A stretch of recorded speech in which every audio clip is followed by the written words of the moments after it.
नमस्कार दोस्तों, स्वागत है आप सभी का हमारे हिंदी यूट्यूब चैनल हिंदी चर्चा विद गुंजन में। दोस्तों, आज हम आप सभी के समक्ष उपस्थित हैं NCERT बेस्ड कक्षा 11 का एक नया पाठ लेकर के, जिसका नाम है मियां नसीरुद्दीन। और ये जो NCERT बेस्ड जो पाठ हम लेकर आए हैं, ये BPSC के सभी अभ्यर्थियों के लिए महत्वपूर्ण है जो माध्यमिक उच्च माध्यमिक में हिंदी विषय के प्राध्यापक बनना चाहते हैं। साथ ही साथ कक्षा 11 के छात्र छात्राओं के लिए भी बहुत इम्पोर्टेंट है। हम यहाँ पर पाठ देखेंगे, पाठ का सार समझेंगे, साथ ही साथ जिस लेखिका की ये रचना है उस लेखिका के बारे में भी जानेंगे और उसके बाद प्रश्नोत्तरी हल करेंगे। इसलिए आप मेरे वीडियो पर बने रहें और वीडियो को पूरा देखने का प्रयास करें।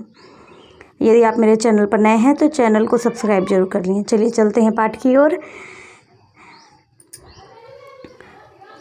समय ही वह रंग है जो अनेक अनेक रंगों में विभाजित होता है और पठन पाठन प्रक्रिया द्वारा फिर एक हो जाता है।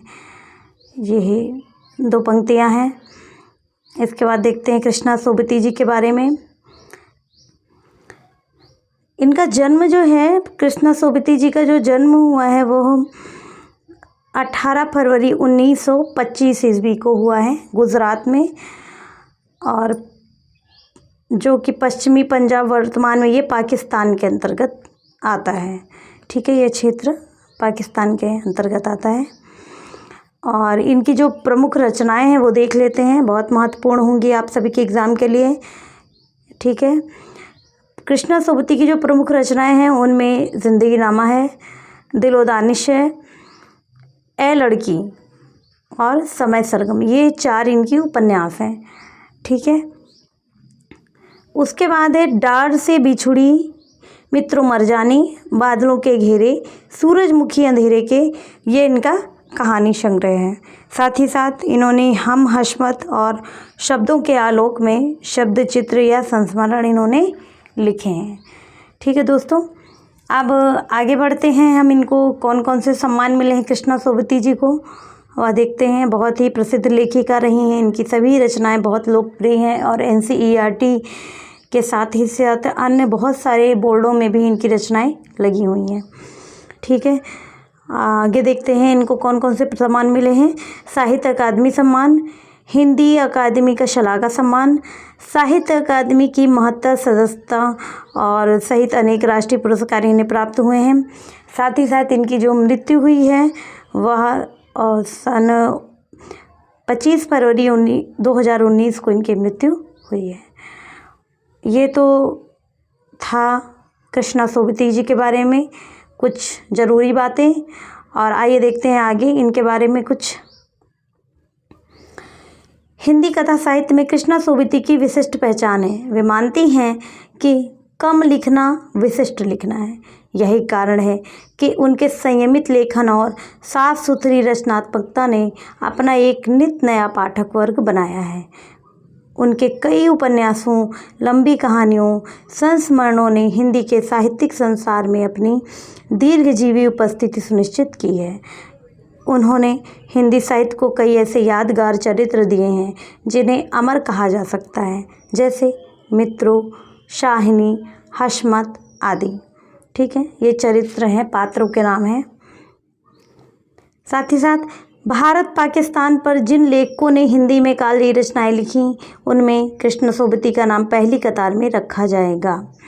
बल्कि यह कहना उचित होगा कि यशपाल के झूठा सच, राही मासूम रज़ा के आधा गांव और भीष्म साहिनी के तमस के साथ साथ कृष्णा सोबती का ज़िंदगी नामा इस प्रसंग में एक विशिष्ट उपलब्धि है। ठीक है, जो बंटवारे पर, भारत पाकिस्तान से संबंधित युद्ध पर बहुत सारी जो रचनाएं लिखी गई हैं, और युद्ध के साथ साथ और भी जो बंटवारे के बाद की जो परिस्थितियां बनती हैं, बहुत मार्मिक परिस्थितियां बनती हैं, उन सभी को आधार बनाकर रचनाएं लिखी गई हैं, जिसमें झूठा सच और आधा गांव राही मासूम रज़ा की है और भीष्म साहिनी की तमस है। साथ ही साथ कृष्णा सोबती की ज़िंदगी नामा भी प्रमुख है।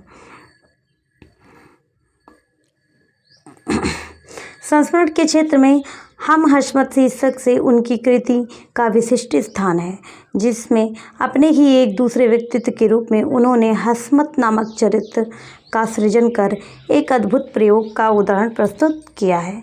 कृष्णा जी के भाषिक प्रयोगों में भी विविधता है। उन्होंने हिंदी की कथा को एक विलक्षण ताजगी दी है। संस्कृत निष्ठ तत्समता, उर्दू का बांकपन, पंजाबी की जिंदा दिली, ये सब एक साथ उनकी रचनाओं में मौजूद हैं। मियां नसीरुद्दीन शब्द चित्र हम हशमत नामक संग्रह से लिया गया है। ये इम्पोर्टेंट प्रश्न है जी दोस्तों, इसको नोट कर लीजिएगा कि मियां नसीरुद्दीन शब्द चित्र हम हशमत नामक संग्रह से लिया गया है। हालांकि इसको हमने अपनी प्रश्नोत्तरी में अभी पीछे शामिल नहीं किया है, इसलिए आप इसे पहले ही नोट कर लीजिएगा। खानदानी नानबाई नसीरुद्दीन के व्यक्तित्व, रुचियों और स्वभाव को खींचा गया है। मियां नसीरुद्दीन अपने मसीहाई अंदाज से रोटी पकाने की कला एवं उसमें अपने खानदानी महारत को बताते हैं। वे ऐसे इंसान का भी प्रतिनिधित्व करते हैं जो अपने पेशे को कला का दर्जा देते हैं और करके सीखने को ही असली हुनर मानते हैं। आइए देखते हैं पाठ को। पाठ का नाम है मियां नसीरुद्दीन। ठीक है, ये एक संस्मरण है, हम हशमत से लिया गया है। साहबों, उस दिन अपन मटिया महल की तरफ से न गुजर जाते तो राजनीति, साहित्य और कला के हजारों हजार मसीहों के धूम धड़क्के में नानबाइयों के मसीहा मियां नसीरुद्दीन को कैसे तो पहचानते और कैसे उठाते लुत्फ उनके मसीही अंदाज का। हुआ यह कि हम एक दोपहरी जामा मस्जिद में के आड़े पड़े मटिया महल के गढ़ैया मोहल्ले की ओर निकल गए। एक निहायत मामूली अंधेरी सी दुकान पर पटापट आटे का ढेर सनते हुए देख ठिठके। सोचा सिवैयों की तैयारी होगी, पर पूछने पर मालूम हुआ खानदानी नानबाई मियां नसीरुद्दीन की दुकान पर खड़े हैं। मियां मशहूर हैं 56 किस्म की रोटियां बनाने के लिए। हमने जो अंदर झांका तो पाया मियां चारपाई पर बैठे बीड़ी का मज़ा ले रहे हैं। मौसमों की मार से पका चेहरा, आँखों में काइयाँ, भोलापन और पेशानी पर मंजे हुए कारीगर के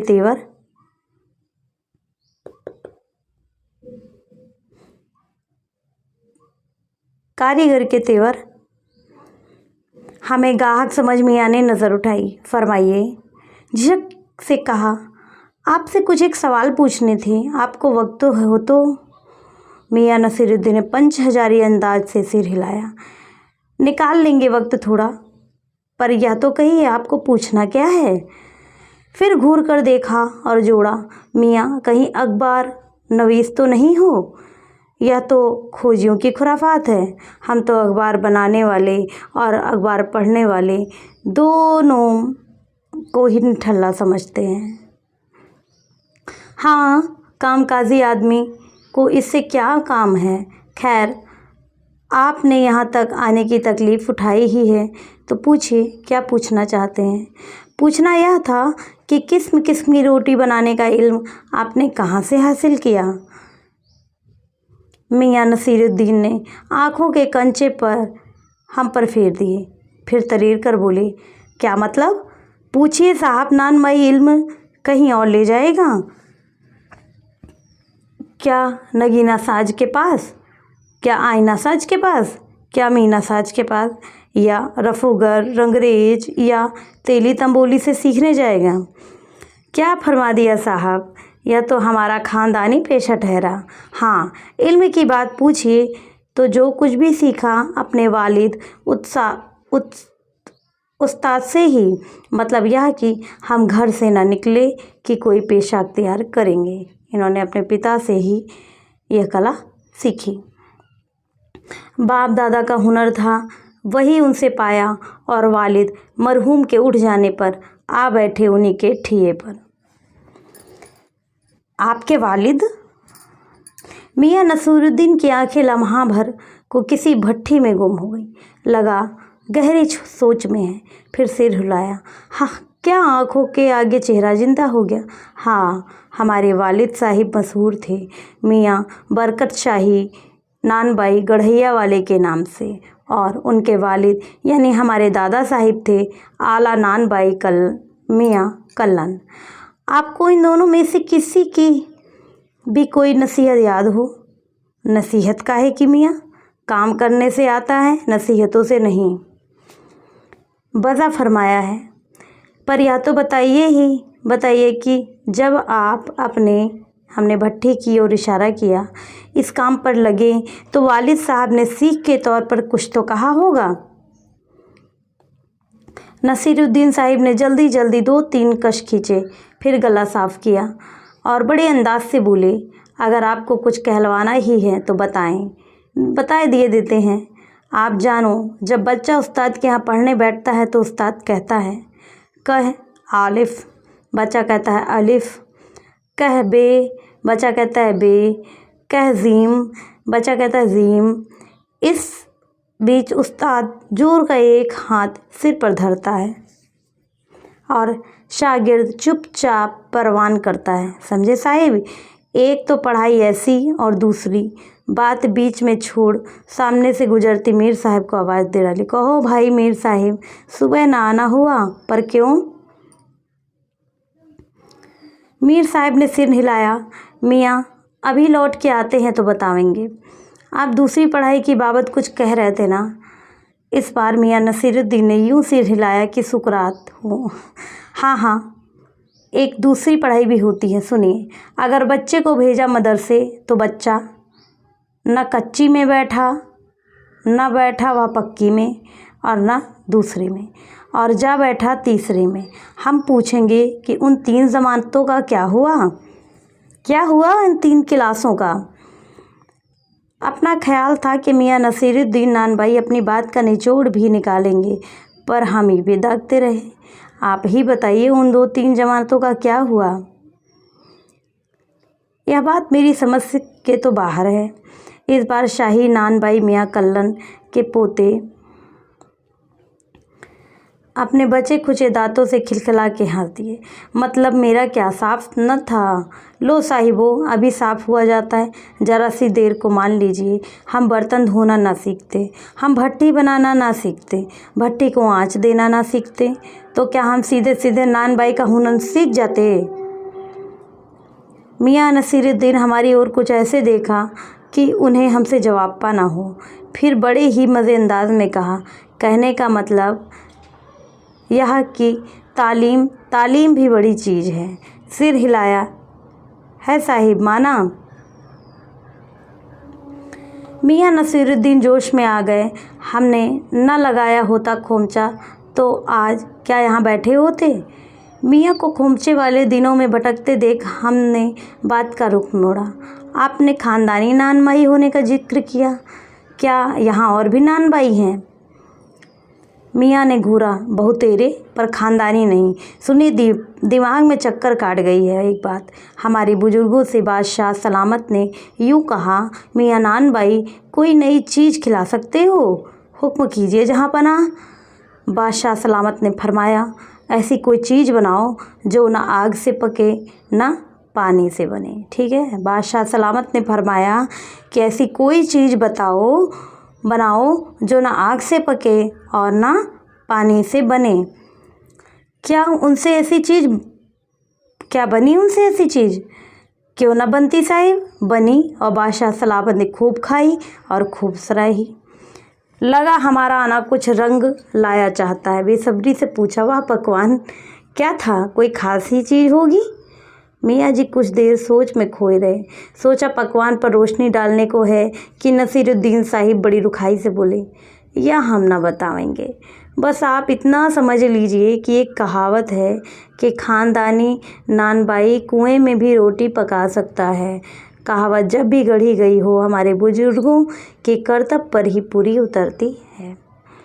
मज़ा लेने के लिए टोका, कहावत यह सच्ची भी है कि? मियाँ ने तरेरा, और क्या झूठी है? आप ही बताइए, रोटी पकाने में झूठ का क्या काम? झूठ से रोटी पकेगी? क्या पकती देखी है कभी? रोटी जनाब पकती है आँच से, समझे? सिर हिलाना पड़ा। ठीक फरमाते हैं। इस बीच मियाँ ने किसी और को पुकार लिया। मियाँ रहमत, इस वक्त किधर को? अरे वाह, लौंडिया ना आई रुमाली लेने, शाम को मंगवा लीजो। मियाँ, एक बात और आपको बताने की जहमत उठानी ही पड़ेगी। मियाँ ने एक और बीड़ी सुलगा ली थी, सो कुछ फुर्ती पा गए थे। पूछिए। अरे बात ही तो पूछिएगा, जान तो ना ले लेंगे? उनमें भी अब क्या देर, 70 के हो चुके। फिर जैसे अपने से ही कहते हों, वालिद मरहूम तो कूच किए 80 पर, क्या मालूम हमें इतनी मोहलत मिले ना मिले।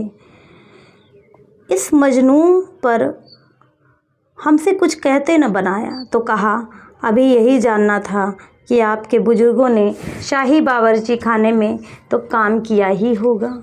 मियाँ ने बेरुखी से टोका, वह बात तो पहले ही हो चुकी है ना। हो तो चुकी साहिब, पर जानना यह था कि दिल्ली के किस बादशाह के यहाँ आपके बुजुर्ग काम किया करते थे। अजी साहिब, क्यों बाल की खाल निकालने पर तुले हैं? कह दिया ना कि बादशाह के यहाँ काम करते थे, सो क्या काफ़ी नहीं है? हम खिसियानी हंसी हंसे। है तो काफ़ी, पर ज़रा नाम लेते तो उसे वक्त से मिला लेते। वक्त से मिला लेते खूब, पर किसे मिलाते जनाब आप वक्त से? मियाँ हंसे, जैसे हमारी खिल्ली उड़ाते हों। वक्त से वक्त को किसी ने मिलाया है आज तक? खैर पूछिए, किसका नाम जानना चाहते हैं? दिल्ली के बादशाह का ही ना। उनका नाम कौन नहीं जानता? जहाँ पनाह बादशाह सलामत ही ना। कौन से? बहादुर शाह जफ़र की? मियाँ ने खींच कर कहा। फिर अलट पलट के वही बात। लिख लीजिए बस यही नाम। आपको कौन बादशाह के नाम चिट्ठी रुक्का भेजना है?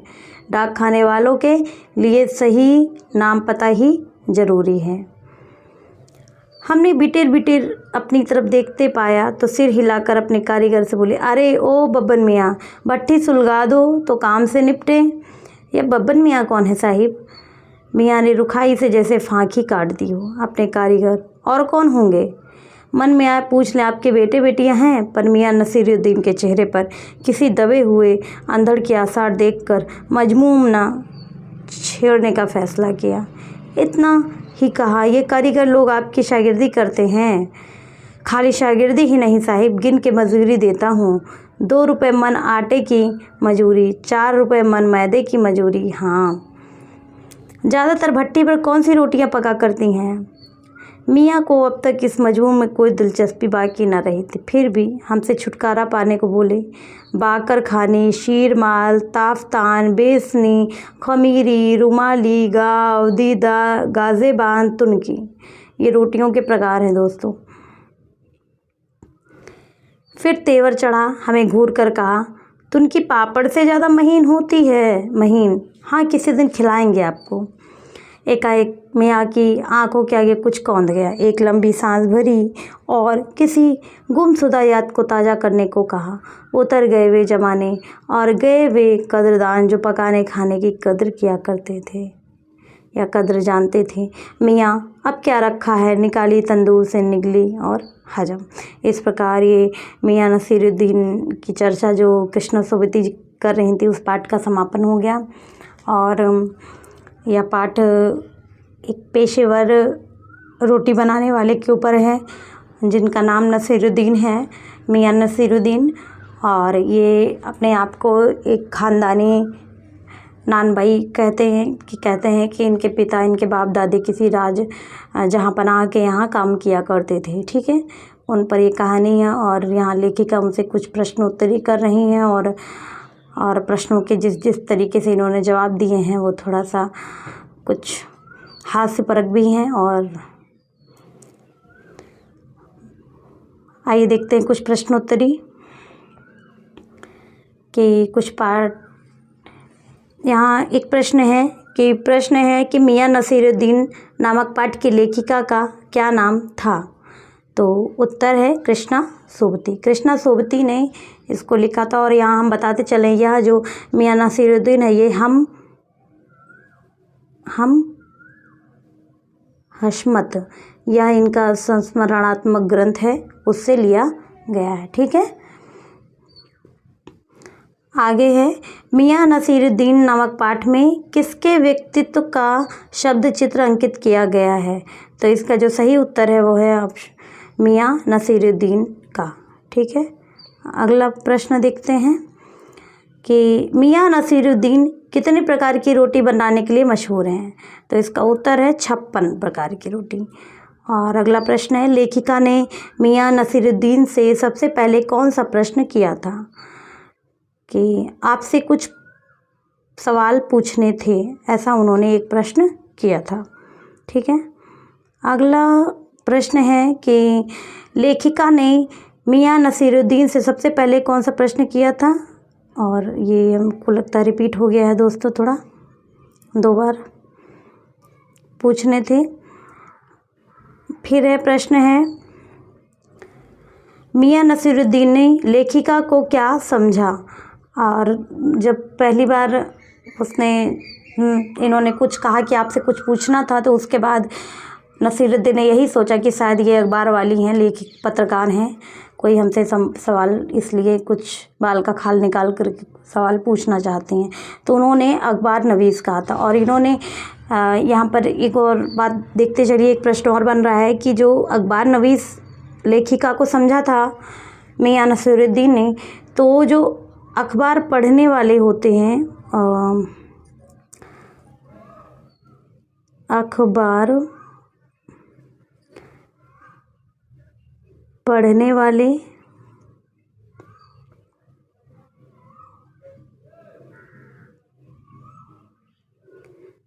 वाले और छापने वाले, इन सभी को नसीरुद्दीन जो है क्या कहता था? निठल्ला। ठीक है, निठल्ला मानता था। चलिए आगे प्रश्न देखते हैं।